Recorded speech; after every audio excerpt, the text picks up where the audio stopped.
สบายดีพ่อแม่พี่น้องที่ติดตามลาวลือเนาะมื้อนี้ก็มีบุญมาฝาก จะเอาบุญมาฝากนะมาทานให้แม่ป้าแล้วก็ตู้แม่แล้วก็น้องชายเนาะที่เพิ่นจากเฮาไปแล้วได้ปีหนึง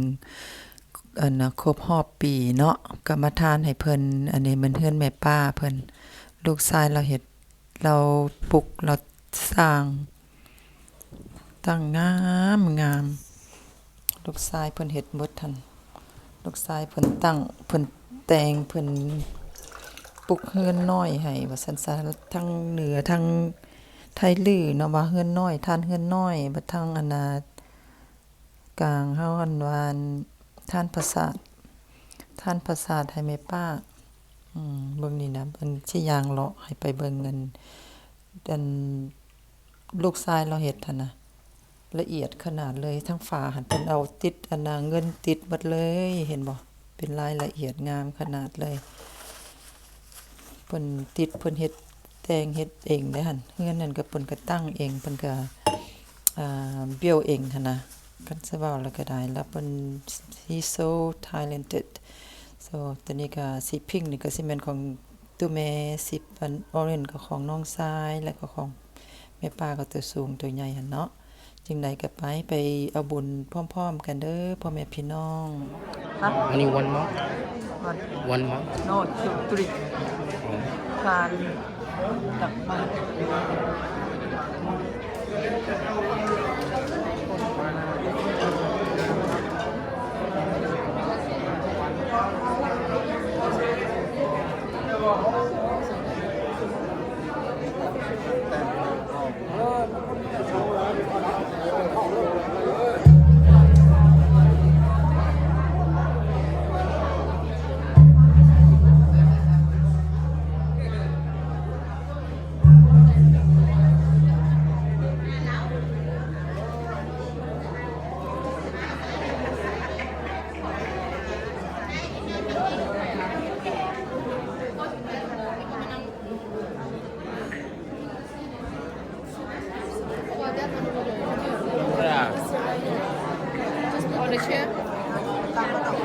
นั่งหันกระไดนะนั่งกระไดนะกระไดนะน้ำได้นั่งที่ไผ่ต้นนี่แหละนั่งที่ไผ่ต้นนี่แหละนั่งที่กระไดปิดถามมาตรงนี้ปิดมาตรงพี่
ทุกคนของทางในเด้อใกล้เฉพาะยามนะครับเวลาน่ะ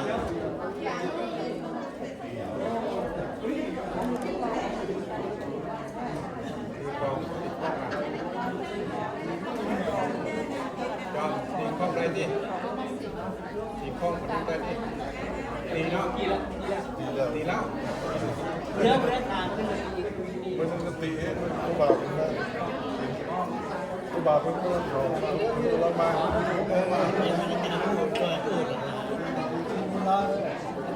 ก็จะตีตึ้งมาเนี่ย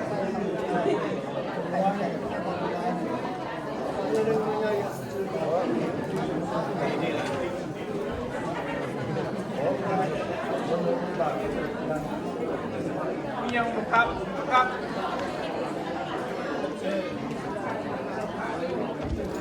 ครับ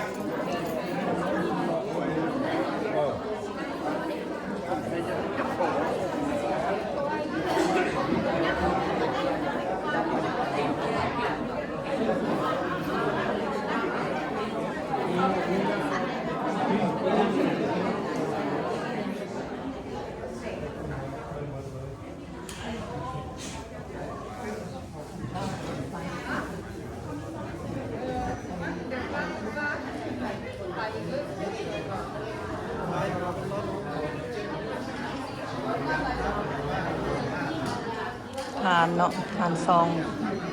ทางเงิน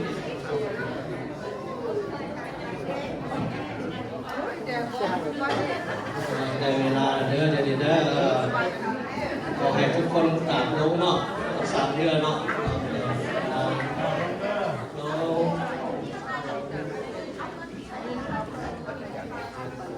ก่อนอื่นก็ขอน้อมน้อมถึงคุณพระรัตนตรัยพระพุทธพระธรรมพระสงฆ์ขอน้อมนมัสการพระเทระอนุเทระทุกท่านขอเคารพและนับถือเจ้าภาพเจ้าสถานตลอดถึงพ่อแม่พี่น้องพ่อแม่เฒ่าแก่ลุงป้าอาอาเพื่อนสนิทมิตรสหายน้องลูกหลานทุกคนมื้อนี้ข้าพเจ้าถือแต่งตั้งให้เป็นผู้นำพาทางศาสนาปัจจุบันว่าทางมหาเสด็จแซ่พนุสบายศาสนาข้าพเจ้าเองกับเกิดไม่ได้รู้หูเท่าบริเวณการมีความสำนานถ้ามีความผิดพลาดใดๆก็ขอโทษขออภัยขอจะได้เป็นบาปขอจะได้เป็นกรรมขอจะได้เป็นโทษขอจะได้เป็นภัยใดๆทั้งสิ้นต่อข้าพเจ้าได้พรสาธุต่อไปก็ไหวพระศิลป์กันเนาะนะโมตัสสะภะคะวะโตอะระหะโตสัมมาสัมพุทธัสสะนะโมตัสสะภะคะวะโตอะระหะโตสัมมาสัมพุทธัสสะนะโมตัสสะภะคะวะโตอะระหะโตสัมมาสัมพุทธัสสะสัพเพกะเมจันเปคิริสิขารตเตจันตาลิเกวิมาเนทิเประเทจะคาเมตันวนาคหาเนเกหาวัตถิเกเตปุมาจยตุเทวาสังฆาลวิสเนยคาขันธปนาคาทิทันตาสันติเกยังมุนิวลาวาจนังสาทโวเบสุนันตุธรรมสวนาคาโลยัมภตันตาธรรมสวนาคาโลยัมภตันตาเทวตาอรัตนังกาโลมิสาธุสาธุสุนันตุโพนโตเยเทวาดุลาเทวดาเจ้าทั้งหลายหมายมีพมมะเทวดามเหสขาเทวดาลุคาเทวดาอากาศเทวดาและภิกษุทีเทวดาอันว่าเทวดาเจ้าทั้งหลายอันสถิตอยู่ในโลกธาตุทั้งปวงมีพระอินทร์พระพรหมยมพิบาลเท้าจตุโลกบาลทั้งสี่พุทธนาคนำไหนบรรดาลในคงเขตจักรวาลทุกที่แม่ธรณีอิสูรเมฆลาเป็นเข้าเจ้าทิมเจ้าฐานจงได้เสด็จเข้ามา อนุโมทนานำฝูงข่าในงานทานประสาทให้เจ้าแม่ป้าเงินมณีไซได้มีการไหว้พระอาศีลทำฟังทำเทศนาและถวายสังฆทานทุกอาจทุกองค์และขอขาเทินสาธุอิมินาสักกาเลนะตังพุทธังอภิปุสญามาอาลังสัมมาสัมพุทโธภะคะวาพุทธังภะคะวันตังอภิวันเทมิอิมินาสักกาเลนะตังธัมมังอภิปุสญามาสวากขาโตภะคะวะตาธัมโมธัมมังนัมสสามิอิมินาสักกาเลนะตังสังฆังอภิปุสญามาสุปฏิปันโนภะคะวะโตสาวกสังโฆสังฆังนะมามิพุทธบูชามหาเตสะวันโตธรรมบูชามหาปัญโยสังฆบูชามหาโภควะโหเจโลกนาถังพุทธังธัมมังสังฆังอุเสมิ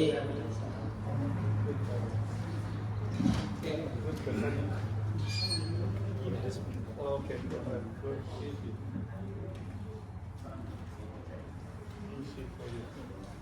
นะโมตัสสะภะคะวะโต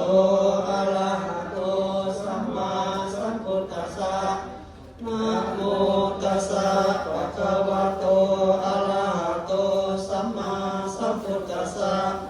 นะโมตัสสะภะคะวะโตอะระหะโตสัมมาสัมพุทธัสสะพุทธังสรณังคัจฉามิธัมมังสรณังคัจฉามิสังฆังสรณังคัจฉามิทุติยมปิพุทธังสรณังคัจฉามิทุติยมปิธัมมังสรณังคัจฉามิทุติยมปิสังฆังสรณังคัจฉามิตติยมปิพุทธังสรณังคัจฉามิตติยมปิธัมมังสรณังคัจฉามิตติยมปิสังฆังสรณังคัจฉามิอิติปิโสภะคะวะอะระหังสัมมาสัมพุทโธวิสาจารณะสัมปันโนสุขโตโลกวิทูอนุตตโลปุริสธัมมัสสารทิสัทธะเทวมนุสสานังพุทโธปาตังเทพุทธังสิมิตังยาวนิพานังสรณังคัจฉามิสวากขาโตภะคะวะตาธัมโมสันทิฏฐิโกอาการิโกเอหิปัสสิโกโอปัญญายโกปัญจตังเวทิตโกวินยูหิติธัมมังสิมิตังยามติภานังสรณังคัจฉามิสุปฏิปันโนภะคะวะโตสาวกสังโฆสุปฏิปันโนภะคะวะโตสาวกสังโฆญาญาปฏิปันโนภะคะวะโตสาวกสังโฆสามีจิปฏิปันโนภะคะวะโตสาวกสังโฆญาติทังจัตตานิปุริสาโยคานิอาคาปุริสาปุคาราเอสาภะคะวะโตภะคะสังโฆอาหุนายโยปาหุนายโยตักขินายโยอังสลิตาลานิโยอนุตตรังปุญญาป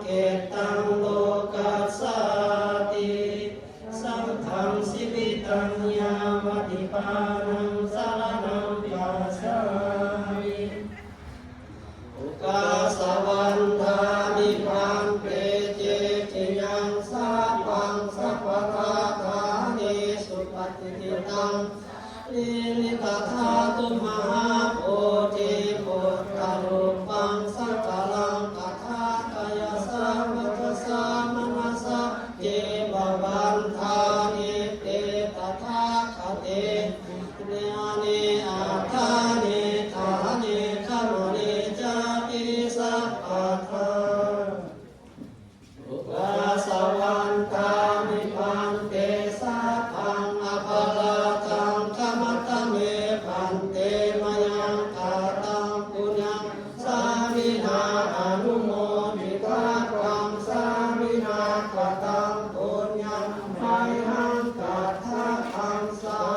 ธุสาธุสาธุอนุโมทนาต่อไป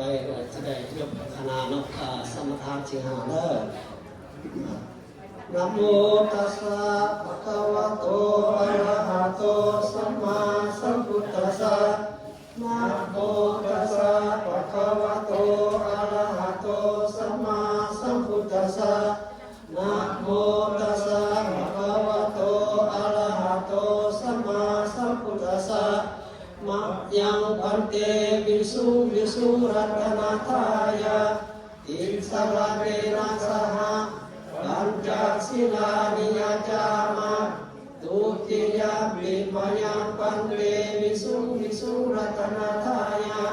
อิสระเนนะสหะปัญจศีลานิยจามะตติยามปิมายังปันเตวิสุวิสุรัตนาทายา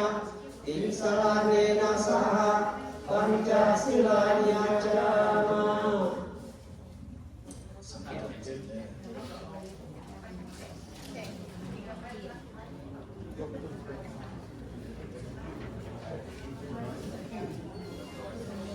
นะโมตัสสะภะคะวะโตอะระหะโต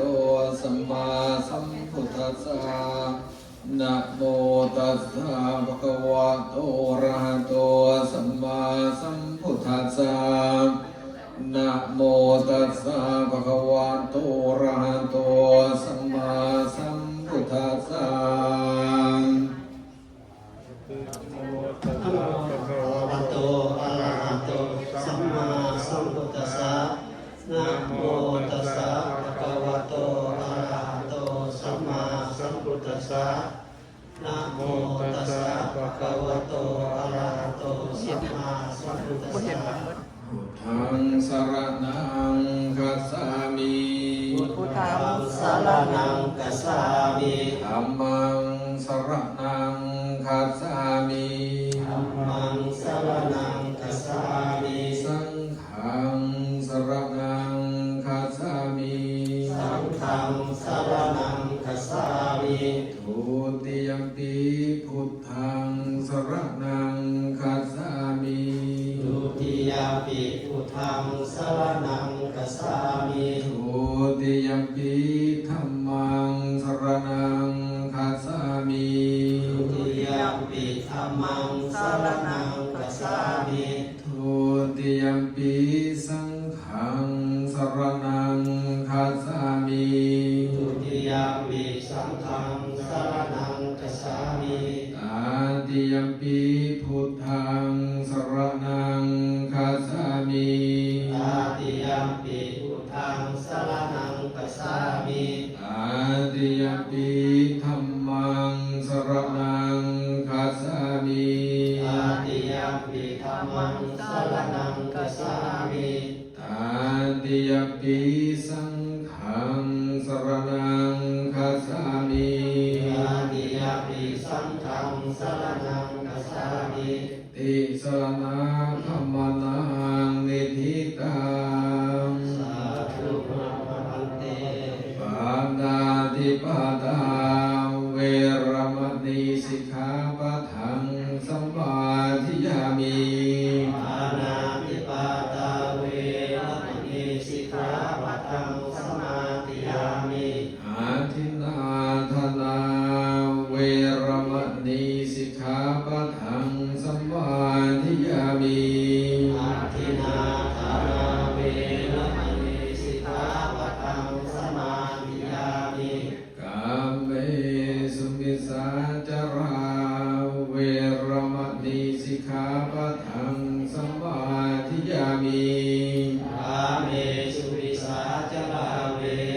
ณีสิกขาปะทังสมาธิยามิ มุสาวาทา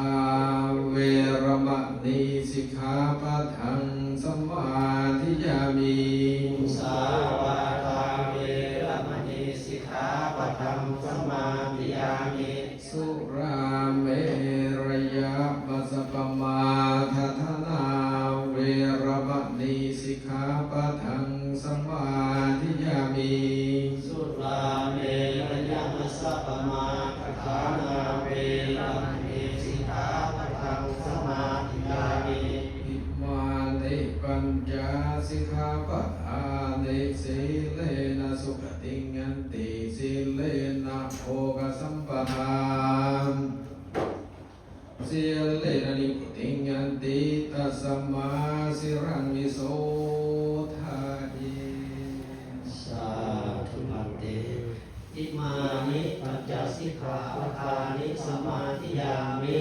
ทุติยมปิอิมานิปัญจสิกขาปะทานิสมาธิยามิตติยมปิอิมานิปัญจสิกขาปะทานิสมาธิยามิเอาต่อไปเขาจะได้กล่าวครับอะระหะโตสัมมาสัมพุทธัสสะนะโมตัสสะภะคะวะโตอะระหะโตสัมมาสัมพุทธัสสะนะโมตัสสะภะคะวะโตอะระหะโตสัมมาสัมพุทธัสสะพุทธคุณังธัมมะคุณังสังฆคุณังพุทโธเมนาโถธัมโมเมนาโถสังโฆเมนาโถพุทธรัตนาตยังธรรมรัตนาตยังสังฆรัตนาตยัง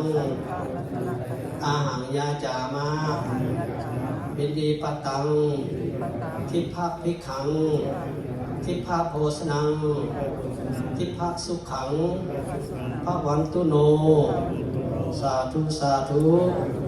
พวกขน้อยทั้งหลายย่อคันเข้าขึ้นเหนือหัวขอใส่บาตรแก่พระสงฆ์เจ้าเพื่อให้เป็นทานส่งถึงดวงวิญญาณของยาเมตู้เงินมีไซมีมณีไซพร้อมด้วยผู้มีพระคุณทั้งหลายหมายมีบิดามารดาสามีภรรยาบุตรีบุตตาญาติกานังครูอุปชาอาจารย์เจ้ากรรมนายเวรและสรรพสัตว์ทั้งหลายทุกทั่วหน้าขอเชิญชวนดวงวิญญาณของพวกท่านทั้งหลายจงได้เสด็จเข้ามาจงรับเอาส่วนบุญส่วนกุศลที่พวกข้าน้อยลูกหลานได้อุทิศให้แล้วในวันนี้เหมือนดังตนได้กระทำเอาเองนั่นด้วยเถิดถ้า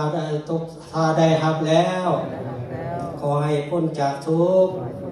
ถ้าถึงสุขแล้วขอให้สุขยิ่งขึ้นไปตามที่ตนปรารถนาเอาไว้แล้วทุกประการขอผลศีลผลทาน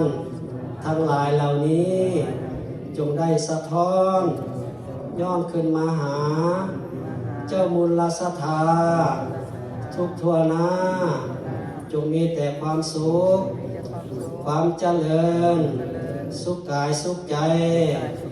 ปราศจากโรคภัยไข้เจ็บทางปวงขอพระพุทธช่วยอุปถัมภ์ขอพระธรรมช่วยคุ้มครองขอพระสงฆ์ช่วยปกป้องให้เงินทองไหลเข้าบัญชีสาธุนิพพานะปัจจโยหันตุสาธุสาธุอนุโมทามิ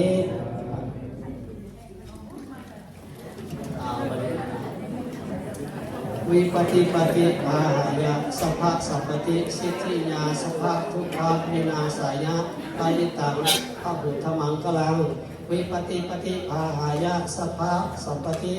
สิทธิยาสัพพะไอยาวินาศายะปริตังพหุธรรมังกลัง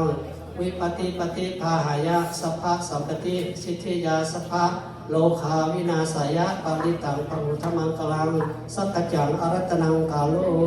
มิ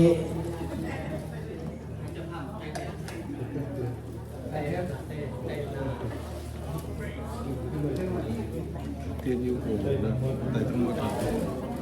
พวกเขาได้จะไปถึงขนาด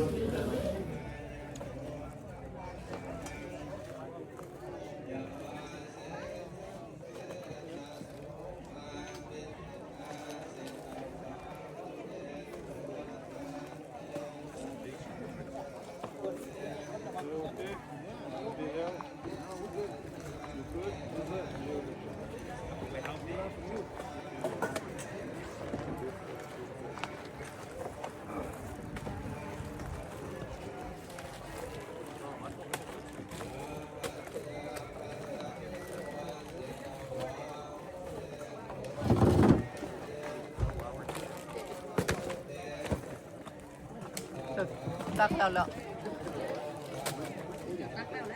บ่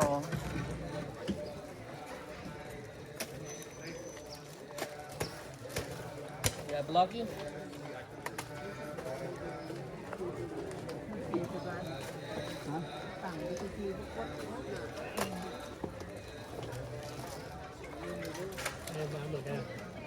โอ้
เร็วมากเอาหมดเลยเปิดกันดีนะไปตั้งโต๊ะ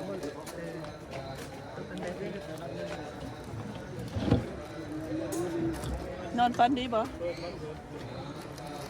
ฟันดีหน่อยนึงเรียกว่าเจ็บหลัง บอกเลยนอนโซฟาบ่หนาวบ่ โอ้สาดหนาว สัตว์หนาวบอกแล้วมันมาพี่ได้บ่ต้องไปไก่โฮลมหลาย ผมผ้า3 ผืนยังหนาวอยู่ เสื้อบ่เสื้อโอ้ยกำลังใส่บาตรเด้อ ใส่ ใส่ บาตร บาตรอุทิศไปให้อีปางเงินมีหยังก็มีไส้หยังก็ มานิไซ อีปางเงินมันนี่ไส้ใส่บาตรอุทิศส่วนกุศลไปให้เพิ่นสาธุสาธุเด้อโอ้ขอตกยางไปหน่อยหนึงกันค่อยๆมาใส่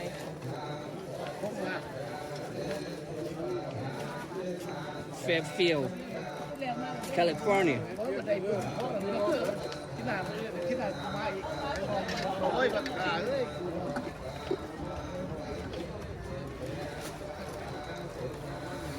You got it, man?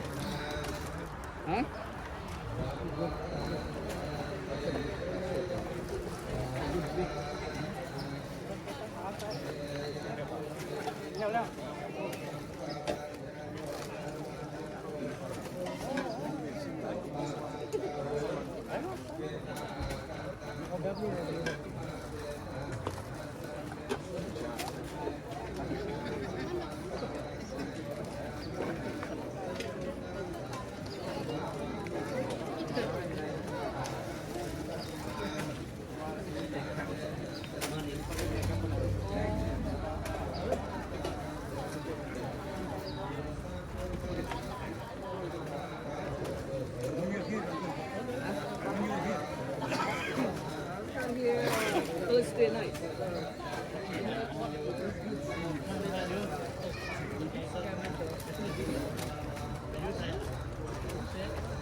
It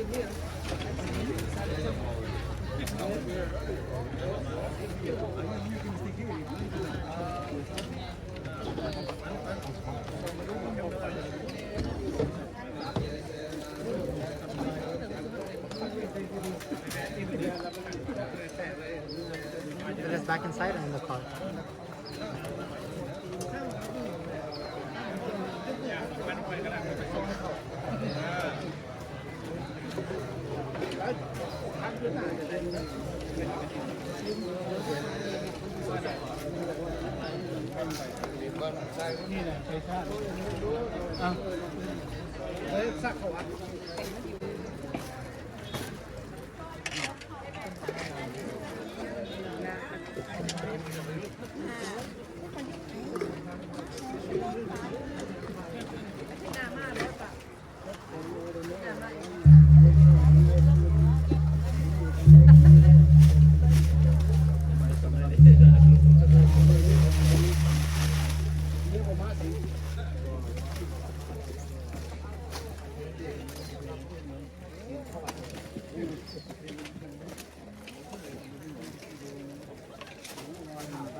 โอ้สบายดีป้า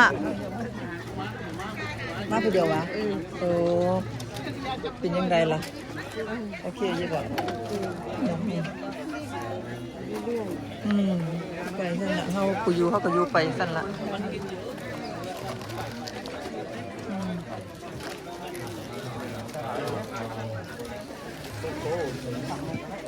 คอยเอาสินมาคอยไว้น้ำมีสินที่ก็โอเคเนี่ย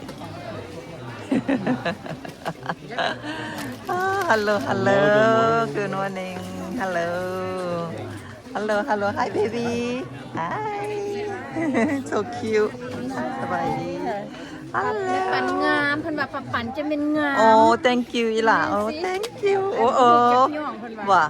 so cute I โอ้ like เลย it yeah thank you มาแก้วเขาได้เลย yeah video take video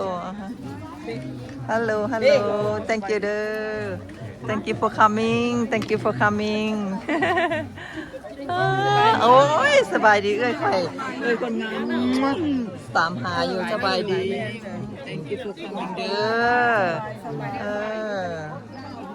อบ่เห็นจันทร์จักเทื่ออ๋อเบียวทรีนโอ้นย่าสีเดียวกันเด้ย่าคุณของเจ้าShould I set this up or later? Yeah, you can set it up right now. After, no, just leave it here first, right there, and then we can set it up. Probably cut it out, but this stuff I don't know. หมายของบุคคลดีฉะนั้นเขาได้มาสั่งของเขาเอง นาะสร้างสมบุญของเขาเองและอีกอย่างที่สองก็คืออธิษฐานจิตคิดอุทิศส่วนบุญส่วนกุศลไปให้เมตตู้เนาะแต่น้องเราจะดูเอามาอนุโมทนาในส่วนบุญส่วนกุศลจากญาติพี่น้องจากลูกจากหลานที่น้องได้กระทำอยู่ในขณะนี้ เนี่ยว่าอยู่หั่นละคุยไปนั่งให้อ้ายนั่งแบบ ญาติพี่น้องมีแต่ความสุขความเจริญเนาะ เขาไปนั่งให้ได้ สร้างความงามทำความดีสร้างบุญสร้างกุศลก็ขอให้ส่วนบุญส่วนกุศลความงามความดีเรานี้ปกปักรักษาให้ลูกให้หลานให้ญาติให้โยมทุกคนมีแต่ความสุขความเจริญปรารถนาอันใดที่สอบประกอบในธรรมในความงามความดีก็ขอให้บุญกุศลดานี้ปกปักรักษาญาติโยมให้มีแต่ความสุขความเจริญบุญรักษาธรรมรักษาบำบัดเทวดาคุ้มครองไปบอกผ้ามาบอกของหาเงินหาทองแต่ให้แต่ดังความหมักความปรารถนาเด้อทุกท่านทุกคนเด้อสาธุ I think that's good enough. Everybody get their own water. Yeah. I asked Yeah, they bring their own. สุขเนาะเจริญพรเจริญศีลธรรม Yeah, open it เลย มายังคณะเจ้าภาพเจ้าศรัทธาของตนญาติโยมทุกคนเนาะก็มีครอบครัวท่านแม่จ้อยไม่ใส่เขาเป็นเขาเนาะแล้วก็ต้องครอบครัวสมพรครอบครัวก็ใส่ครอบครัวของเสนาครอบครัวนางเพชรครอบครัวแบบแนวจิตครอบครัวเป็นมณีแล้วก็ครอบครัวเสนวงศ์แล้วก็ครอบครัวคมวิไลครอบครัวอินทะวงศ์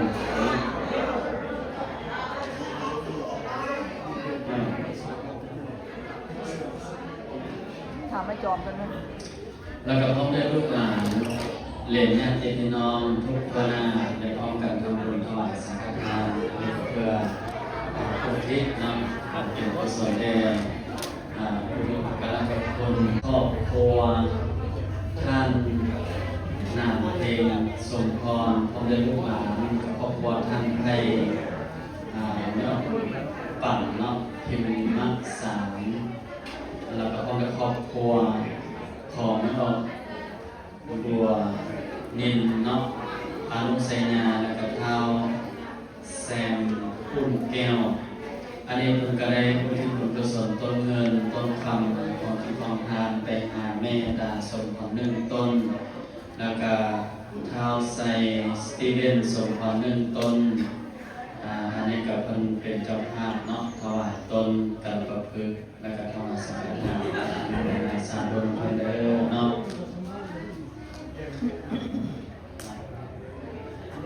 แล้วก็ขออนุโมทนาดอกเจ้าภาพเจ้าศรัทธาเนาะทั้งหมดที่ได้มาบำเพ็ญกุศลที่ได้มาทำบุญให้ทานโดยที่วัดป่าบารมีเราในวันนี้เนาะก็ขอให้ทุกท่านจงมีแต่ความสุขสดชื่นแจ่มใสเกิดความสมาธิใจทุกคนอันมีสิ่งทำเป็นที่พึ่งเนาะดังนั้นเพื่อนสิ่งใดก็ขออนุโมทนาบุญนำกัลยาณมิตรก็คือเคยญาติของท่านเจ้าภาพคนเนาะที่เดินทางมาจากทางไกลและทางไกลตั้งวัดก็มีตั้งเมืองก็มาเนาะมาจากเซียโตโคโลราโดเนาะมาไกลเนาะก็ได้ก็ขออนุโมทนาบุญเด้อนำทุกท่านเนาะที่ได้ตั้งจิตตั้งใจออกจากบ้านได้ในไกลมาทำบุญให้ทานบำเพ็ญกุศลโดยในบวรศาสนาในวันนี้ก็ขอเป็นพระส่วนบุญส่วนกุศลคำสวดนำส่งคณะศรัทธาตนในหนุ่มเฮาทุกทวนมาพร้อมเนาะเอาอีกอันหนึ่งก็ขอประกาศประชาสัมพันธ์มายังคณะศรัทธาตนญาติโยมผู้ มีจิตศรัทธาและก็ผู้ใจบุญทุกทั่วหน้าเนาะก็คือปัจจุบันนี้แม่นทำวัดป่าพระบารมีของพวกเรากำลังเอาข้างในเนาะก็คือปรับข้างในให้เป็นเรียบร้อยก็คือเอาตั้งมาใส่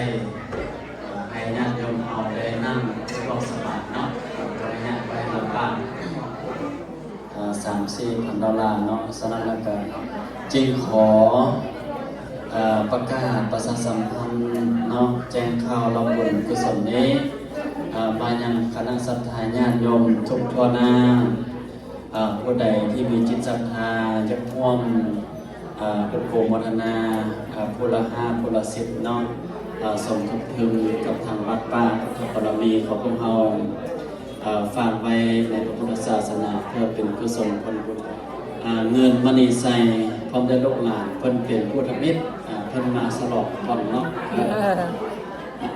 สดๆร้อนๆด้วยเนี่ยเนาะเสี่ยงกระหาก็ใส่แล้วเนาะแค่เป็นเรื่องกระหาประมาณเมื่อวานก็ให้พ่อให้โยมเข้ามาเลยเนาะสำหรับประกาศมาสลองก่อนสำหรับก็ขอประกาศบุญเด้อพี่น้องเฮาเนาะผู้ใดอยากกินอยากทานอยากอุปโภคมรณาก็ขอให้เสริมเจริญพรเนาะก่อนเป็นหมดเลยก็ขอมรณาบุญขอบใจนำพระอาจารย์ซีมอนเนาะแก้วจำนวนจตุปัจจัย$155ต่อสาธุขอมรณาขอบใจเนาะท่านอาจารย์ซีมอนแก้ววิไลเนาะผู้ที่สอนก็ขอมรณาบุญนำไม่ใช่คำบุญพาใช้ประเสริฐเด้อเพิ่นให้เพิ่นเป็นเจ้าภาพเนาะเจ้าภาพถวายคาบิเนตสิ่งล้างถ้วยแล้วก็คาบิเนตจำนวน$100เอาสาธุเด้อปาริสุทัง ปาริสุทัง อาสาวะ อาสาวะ ขยาวหัง ขยาวหัง นิพพานะ ทานะ ปัจจโยโหนตุ ตุติยามปี ปิยามปิ สุทธินัง ทินัง วัตเมธานัง ตเมธานัง ทานังเม ทานังเม ปริสุทัง ปริสุทัง อาสาวะ อาสาวะ ขยาวหัง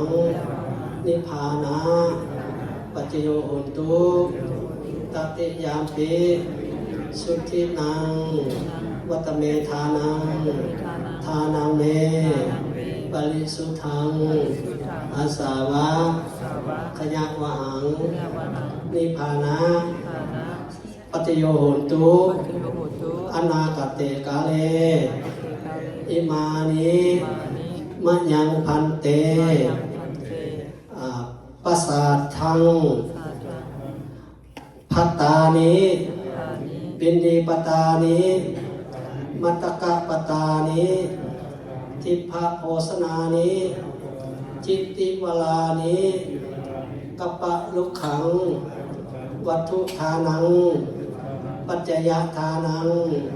สาปริวลานิภิกขุสังฆสาโอโนสยามะสาธุโนพันเตภิกขุสังโฆอิมานิปัสสาธานิ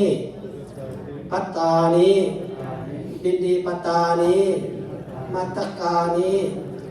ทิพะโภสนานิจิตติวลานิกัปปะลุกขังวัตถุทานังปัจจยทานานิสาปริวลานิอมหันกันเจวะมาตาปิตุอาทินันจายาติกานังกาลกตานังทิกาอัตตังอิตายะสุขายะข้าแต่พระสงฆ์เจ้าผู้เจริญพวกข้าน้อยทั้งหลายขอน้อมถวายประสาทเงินประสาทคำพร้อมทั้งภัตตาหารเข้าทิพย์พาเข้าแจกเข้าบิณฑบาตอะไรอีกจิตติวลานี้ผ้าไตรจีวรแล้วก็ต้นกะลาพึกษ์ ทั้งหลายเหล่านี้แก่พระภิกขุสงฆ์ขอนิพนธ์พระสงฆ์เจ้าจงฮับเพื่อประโยชน์เพื่ออุทิศทานไปหาดวงวิญญาณของยาแม่ตู้เงินขอให้ดวงวิญญาณจงได้มาฮับเอาส่วนบุญส่วนกุศลที่พวกเขาน้อยอุทิศให้แล้ววันนี้เหมือนดังตนได้กระทำเอาเองนั่นด้วยเถิดถ้าตกทุกข์ขอให้พ้นจากทุกข์ถ้าสุขแล้วขอให้สุขยิ่งขึ้นไปตามที่ตนปรารถนาเอาไว้แล้วทุกประการขอผลกินผลทานทั้งหลายเหล่านี้จงได้สะท้อนย่อมขึ้นมาหาเจ้ามุลสถาทุกทั่วหน้าจงมีแต่ความปรารถนาทุกสิ่งทุกประการด้วยเถิดสาธุสาธุอนุโมทามิอาสาตุติขอทำเด้อ แล้วก็มาคือพุ่งเลย เอาตอนนี้เขียนไปเลยนะเขียนมาเลยโอเค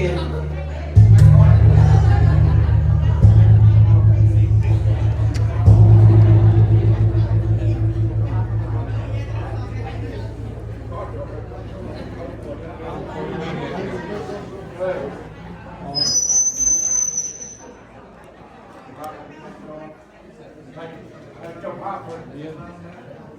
เจ้าภาพตู้ใหญ่เลยตู้ใหญ่เลยลูกชายลูกชายลูกชายลูกชายลูกชายจับ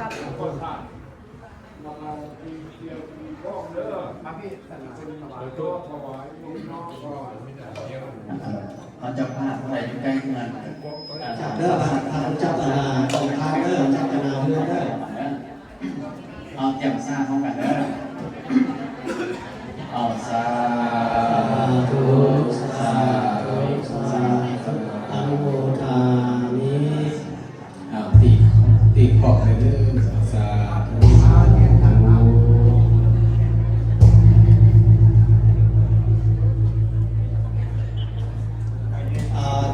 เจ้าภาพเจ้าสถานเตรียมการนำเด้อต่อไปเด้อทำต่อไปก็ขอความสงบเนาะสถานตัวแน่นของเราเนาะตั้งใจฟังธรรมเด้อเนาะก็เพื่อเป็นบุญเป็นกุศลเนาะเด้ให้ตัวเงินมัดนิสัยเป็นแม่เป็นภรรยาเนาะเป็นตู้เป็นคนบ้านของเจ้าภาพเจ้าสถานของเราเนาะ Yeah, everybody. ก่อนอื่นหมดเลยเนาะอาตมาภาพก็ขออนุโมทนาบุญเด้อขอบใจน้องครอบครัวท่านไว้เจริญนิสัยจึงผู้เป็นกบเป็นเข้าเนาะแล้วก็ครอบครัวสมพรครอบครัวประไสครอบครัวอนุสัยญาครอบครัวญาณุเพชรครอบครัวปัญญาจิตครอบครัวบุญมณีครอบครัวสยามวงศ์ครอบครัวโพวิไลแล้วก็ครอบครัวอินทวงศ์เนาะแล้วก็พร้อมด้วยครอบครัวครอบครัวทานไผ่เนาะแล้วก็ครอบครัวมีน้องปั่นพิมพ์ศาสตร์เนาะ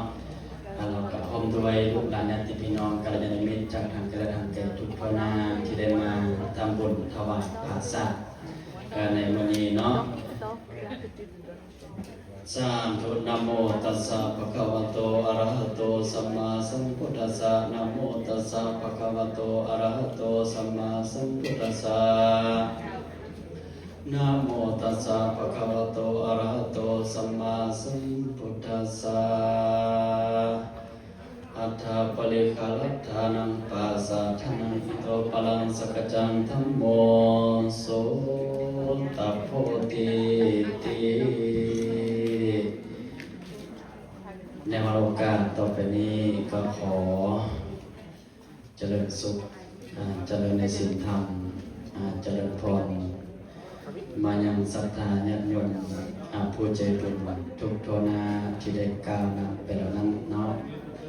เมื่อนี้เองพวกท่านทั้งหลายได้มีโอกาส ได้มาเต้ามาโฮมกันก็เพื่อทำบุญไปหาผู้มีอุปการะคุณก็คือยังได้ตัวเงินมณีใส่ในทางพระพุทธศาสนาก็คือศรัทธาญาติโยมทั้งหลายที่ได้มาต้อมโฮมกันในวันนี้มีเจตนาศรัทธาหนึ่งก็คือเทิดทูนในคุณงามความดีของเป็นตัวเงินมณีใส่เนาะที่เพิ่นได้มีอุปการะคุณแก่ลูกแก่หลานแก่ญาติพี่น้องตอนเมื่อเพิ่นยังมีชีวิตอยู่อันที่สองก็คือเพื่อแสดงออกถึงความกตัญญูกตเวทิตาที่ลูกๆหลานๆและก็พร้อมด้วยครอบครัวของเพิ่นที่เพิ่นได้สร้างไว้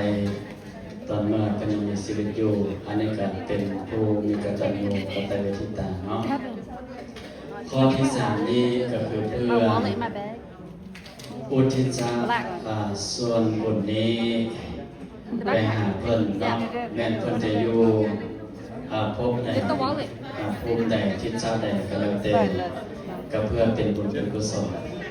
ส่งเป็นบุญส่งเนาะส่งไปอุปทานบำรุงเพิ่นให้เพิ่นมีความสุขยิ่งขึ้นไปเรื่อยๆศรัทธาญาติโยมฉะนั้นแล้วในวาระการต่อไปนี้อาตมาภาพจะได้เทศนากันที่3เนาะเมื่อวานนี้ก็2กันมื้อนี้อีกกันหนึ่งเป็นกันที่3โดยมีชื่อว่าอานิสงส์ทานหาคนตายเนาะฉะนั้นก็ขอให้ศรัทธาญาติโยมเฮาตั้งจิตตั้งใจฟังเด้อเนาะสาธุนะโมตัสสะภะคะวะโตอะระหะโตสัมมาสัมพุทธัสสะทันตวานัมปิสังคัสสานิอาทินกัฏฐาอัญญตลังปัมมนังอัลลัปปะกติสิติติกถาอันนี้พระพุทธเจ้าตนปังวาติโลกาภาลกซึ่งพามาผู้หนึ่งอันอยู่ในเมืองสาวัตถีผู้มีเก่ากองสัมปติมากหลากหลายพังผู้นี้ก็มีลูกอาจารย์ผู้หนึ่งเป็นที่กำลังใจยิ่งนาทว่าลูกใจผู้นั้นมีเปียติมาเบียดตนอยู่มาบ่นั้นต่อใดปังผู้นั้นก็ถึงซึ่งอันตายไปนั่นแลนี่กะละเมื่อลูกตามผู้ตายไปดังอันนั้นก็มีความอาลัยสุขทุกข์มันหนักหนาแล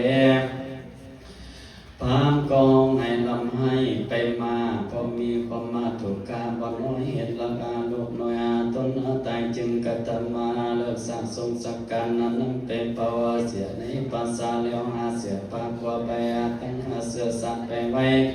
ในหมดโลกอันตรงแปลงไว้แล้วก็แต่งเจยังคาความผู้นึงไปยัวรักษาและทรงเขาน้ำพาน้ำตั้งเขาแรงและเขาไม่แก่ลุกใจตุนจุวันก็มีแลส่วนอันวันทัศีกับคนใจผู้นั้นก็อยู่รักษาสมาเขาน้ำแรงไงแก่ลุกใจตันผู้นั้นนับว่าได้ประมาณปีหนึ่งก็บ่ได้ขาดสักวันก็มีเลอาเถกาทิวาสังมีในวันหนึ่งฝนก็มาตกน้ำก็น้องมากนังอาใจตาเสียคนใจคนนั้นก็บ่อาจจะกำมานั่งไปได้นั่นแหละก็รอยืนอยู่ริมฝั่งนั่นแหละในกะละยำนั้นยังมีเจ้าภิกขุตัวหนึ่งก็เดินไปบิณฑบาตภิกขุเจ้าก็มาหอนอันไหนที่นั่นแล้วสนขาใจผู้นั้นได้หันก็มีใจยินดีมันนางมันจริงเอาเข้าอาณาจักรไปสมลุงอาพังผู้นั้นไปใส่บาตรตนเจ้าภิกขุแล้วก็มาปฏิศาสนาบุญอันนั้นไปถึงลูกทานพามผู้นั้นอันนั้นตายไปนั้นแลแล้วก็นี่กับไปขึ้นสูงแห่งตนก็มีแลโสปีกุมาโลส่วนอันว่าลูกอาใจพามผู้นั้นอันนั้นตายไปเป็นเปรตอยู่ในภาษาผีจินนั้นแล้วกันว่าภิกขุเจ้าได้หักเอาเข้าบิณฑบาตแล้วก็กระทำอนุโมทนาขอส่วนบุญอันนั้นด้วยใจยินดีก็มีแล้วตัสมิงกานีในกลายำนั้นเขานำโภชนะอาหารทิพย์ก็บังเกิดแก่ลูกใจพังผู้อันเป็นอันมากนักนาแลหลับตีในกลางคืนมาหดแล้วมันก็ไปสำเร็จนิรมิตอากาฟันแก่พ่อและแม่แห่งตนบาดูลาพ่อในกลาเมื่อก่อน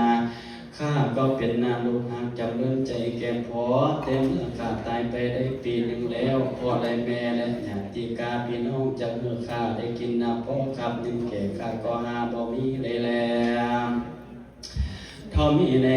วันนี้ข้าจึงได้กินน้ำเข้าง่ายและพอเอ่ยว่าอันนั้นก็มีแลปุณะที่ว่าเสียในวันนั้นล้นมาเจ้าอาพามก็เพิ่มมาหามายังข้าใจ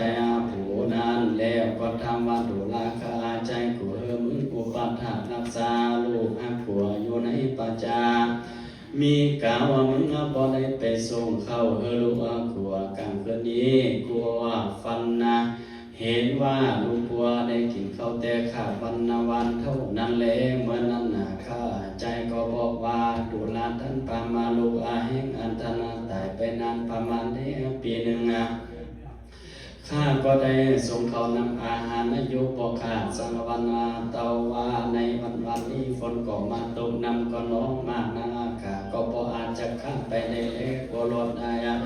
ยังอายุที่ฟังในแม่น้ำในกะละยำนั้นยังมีเจ้าปีกัวตนเอาเขาตัวนำมาพิธีบาทมาหอดข้าจึงเอาเขานำโพสนะอาหารใส่บาตรและอุทิศส่วนบุญแผ่หายังอานุใจท่านพามก็มีแล้วว่าอันโสพามมโนส่วนอันว่าพามก็มากันนิในใจว่าโอ้หนอเขาอันกูเอาไปทรงแก่ลูกใจนานประมาณได้ปีหนึ่งนั้นก็เป็นขันเป่าเสียดายแน่นอคนหัวไปทางพระพุทธเจ้าดูก่อนว่าพามกันในใจสันนี้แล้วก็เข้าไปพระพุทธเจ้าแล้วนำอยู่ที่ควรแก่ตนแล้วดังพระพุทธเจ้าว่าพันเตปังกาวาคาเดพระสัพพัญญูพระพุทธเจ้าตั้งว่าบุคคลาผู้หนึ่งหากมีพี่น้องลูกหลานมาคนหรือตนก็ดีได้ตายไปดังอันนั้นคงเขาอันยั่วไปหลังนี้ยังหากยังหากผู้ที่ตายไปดังอันนั้นก็มาแบ่งหมดลงไว้แล้วมาส่งเขานำเพื่อกินนาทุกวันอันว่าผู้ตายไปนั้นจะได้กินหรือว่าบ่ได้กินนั้นจางสถานว่าพระพุทธเจ้าก็กล่าวว่าก็กำลังแก่ภาวะดูลาทันพาแม้จักอุปาทานนานได้ปีหนึ่งก็ดีก็พอเป็นคุณนาแก่ตัวหนึ่งแก่เขาดังอันงานขอเพื่อกิจกระทำบุญทานอุทิศสั่งสมบุญนาไปหาเขาฝูงอันตายไปนั้นโดยใจศรัทธาแห่งตนเตอพามได้ยินพระพุทธเจ้ากล่าวดังอันนั้นแล้วก็มีใจจมจิ้มยินดีมากนะก็แวพระพุทธเจ้าแล้วอีไปสู่นั้นตนก็มีวันนั้นแลปุณณทิวเสในวันอันลุงราชาปามปุณนั้นก็เดือเขาตอกดอกไม้ของไปนิมนต์ปาฏิกุศลมีองค์พระพุทธเจ้าเป็นประธานไปสู่เงินแห่งตนแล้วก็ตามเขานำโภชนะอาหารต่างปะปนตนจันเลอาสนาขีและนาปัจจัยตั้งได้เพื่ออุทิศส่วนบุญไปหาใจตนนั่นแหละส่วนอันว่าเขานำโภชนะอาหารสัพพะวะทุกท่านต้องหลายก็เกิดมีแก่ลูกใจตั้งคนนั้นมากนักหนาแล้วก็ได้ผลจากอนาเป็นนาเปรตอนาเป็นปีแล้วเอาตัวนี้ไปเกิดที่ในจันเลิศจวันยิมานคำสูงได้12 โยชน์ชนะในจันฟ้าตาวติงสาเทวโลกก็มีวันนั้นแล้วในเมื่อพระพุทธเจ้าและภิกษุต่างหลายสันเขาแล้วก็เสด็จกลับขึ้นไปสู่เจตวันนะมหาวิหารก็มีและสนุกใจตั้งปามากันได้สวยสัมปติทิพย์แล้วก็ลงมาสำแดงพ่อตนจุปการสนทันพามเมื่อหูเห็นว่าลูกตนได้สวยสัมปติทิพย์แล้วก็มีใจจมชื้นยินดีมากนักหนาแล้วก็หาเขาตอกดอกไม้ลำเทียนไปไว้พระพุทธเจ้าแล้วกล่าวว่าพันเตปังกวาคาเดพระสัพพัญญูพระพุทธเจ้าส่วนนั้นว่ากันตามก็มีปละอานิสงส์อันมากนักหนาแต่แสลงอันว่าลูกหักแห่งผู้ข้ามตายไปแล้วนั้นข้าก็ได้ส่งเขานำกินนาทุกวันบ่ขาดนานประมาณได้ปีหนึ่งก็บ่เป็นผลสังสักอันแลตั้งแต่ข้าได้ตามแก้พระภิกขุสังฆเจ้าทั้งหลายมีพระพุทธเจ้าเป็นประธานนั้นสัมปติทิพย์ก็เกิดมีแก่ใจข้าก็มากนักหนาแล้วก็รอดแดผลจากอันเป็นเปรตอันเป็นปีได้เสวยดีอยู่ในจันฟ้าตาวติงสาพุนสแลสัตตา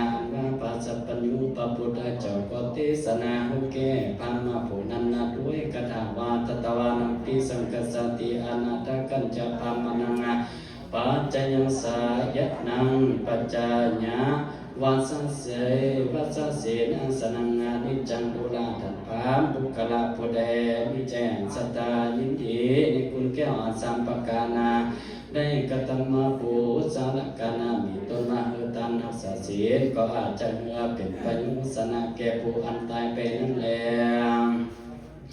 และผู้ยังอยู่เป็นอันมากนับบ่ขาดบ่ขาจากสุขสามประการบ่ยาสะเลนะเทศนาวาสนาสวัสนีในเมื่อแล้วปัสสัตตมเทศนาแห่งพระพุทธเจ้าอันดีแล้ว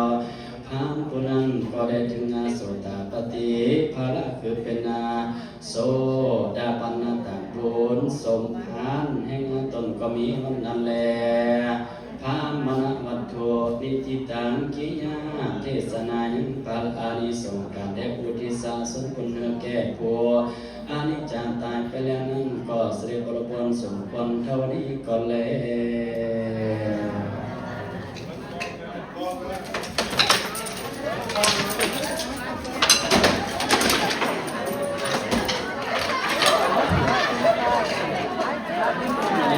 นี่ให้คนแก้วหาแน่สา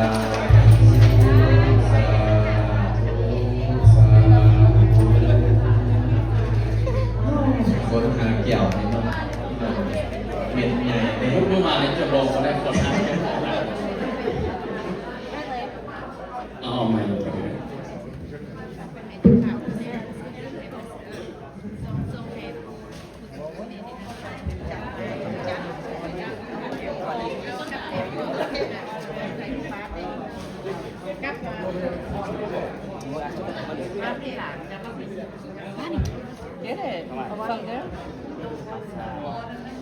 ขอประชาสัมพันธ์เนาะเงินตักบาทมื้อนี้ได้อยู่จำนวน 1,240 ยูโรเด้อสาธุ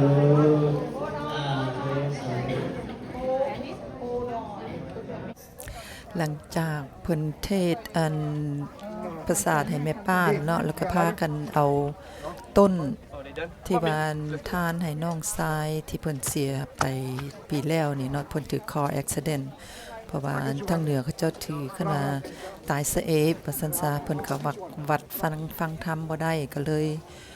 พากันหอบเอาต้นนี้ต้นนึงแล้วก็พาเขาเอามาให้เพิ่นเนาะอยู่ทางนอกวัดอันนิมนต์ครูบาเพิ่นมาสวดมานั่นให้เพิ่นมารับฮู้แล้วก็มารับเอาของกินของทานอยู่ทางนอกวัดเนาะจังได๋ก็เพิ่นเนาะมันก็บ่อยากเกิดบ่อยากให้เป็นนะตายซะเองเนาะมันจังได๋ล่ะขอแอ็กซิเดนต์มันก็เป็นไปแล้วแล้วก็ขอให้ได้บุญกุศลขอให้ไปฮอดไปถึงดวงวิญญาณของน้องทรายที่ซื่อไซสตีเบนสมพรเนาะให้มารับเอาของกินของทานเจ้าเด้อน้องเด้อขอให้ไปขึ้นไปพุทธไปเกิดที่มงที่ดีพุ่นจังใดก็ได้ก็เลยมาเฮ็ดทานให้เพิ่นทั้งลูกชาย2คนแล้วก็พากันมานั่งอยู่ทางนอกวัดเนาะเพื่อสิให้น้องชายได้รับได้กินข้าวกินน้ำได้รับของกินของทานจังใดก็มารับมาเอาเด้อน้องเด้อ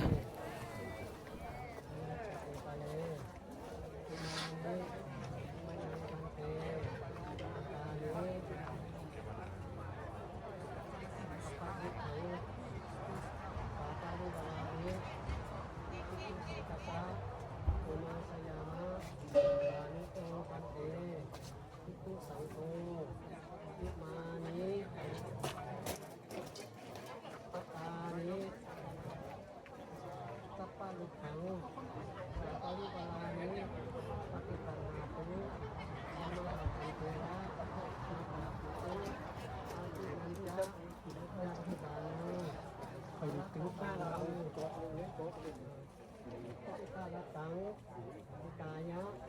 สุขายะข้าแต่พระสงฆ์เจ้าผู้เจริญก็ข้าทั้งหลายหมายนี้ท่านไทยพร้อมด้วยน้ำปันพร้อมด้วยครอบครัวได้มีโภชนาอาหารและต้นกระพือ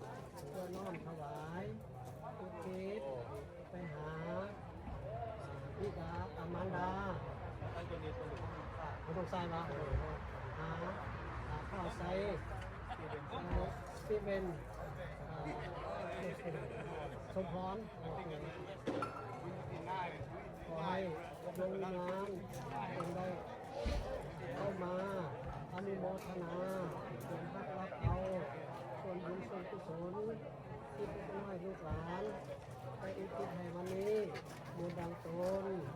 ทำเอาเองเงินด้วยเทินหากรับแล้วขอให้คนทุกข์หากสุขแล้วขอให้สุขยิ่งขึ้นไปตราบต่อเท่าขอสุขนิพพานได้ขอขาเทิน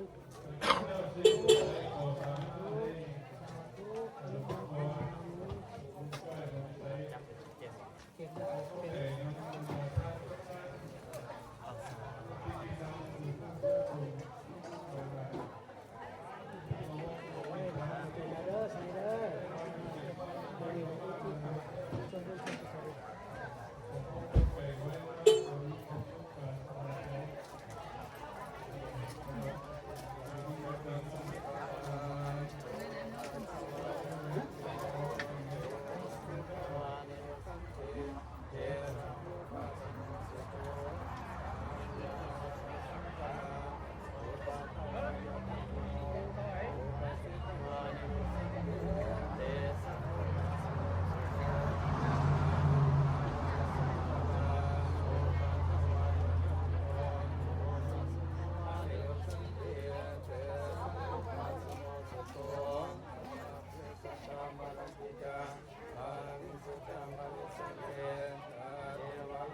you cannot take the stuff and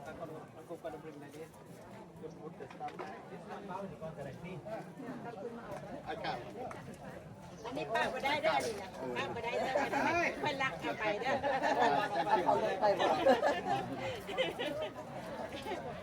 อันนี้ป้ามัน ปะบ่ได้แม่นบ่กลับขึ้นมาหายแวบปติ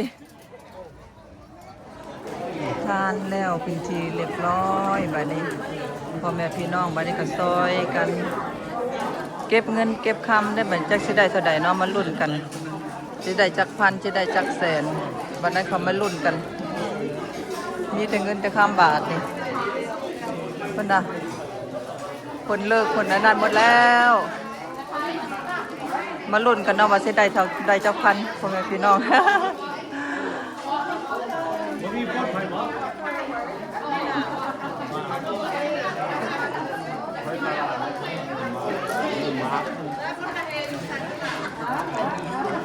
เมื่อบัดนี้บุญคุณพ่อแม่เลี้ยงมันหนักยิ่งกว่าผู้พามหาแนวได้มาสายกึ่งกันบ่มีได้เอง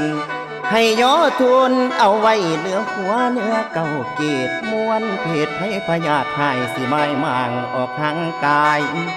บูชาคุณพ่อแม่ไว้อย่าไหลลาดอกป่านี้พุ่นแล้วมันสิมีเวรนำใส่กำให้พี่มางทางงานการที่เฮาสร้างสิทำมาข้าบอกกองได้ทางเดินคือจังมีแนวจองเหตุพอใดก็บ่ได้มันดึงไว้ให้ลายเขินบ่แม่นว่าสิ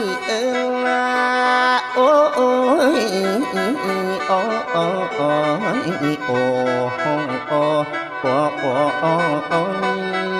โอ้โอ้ยโอ้โอ้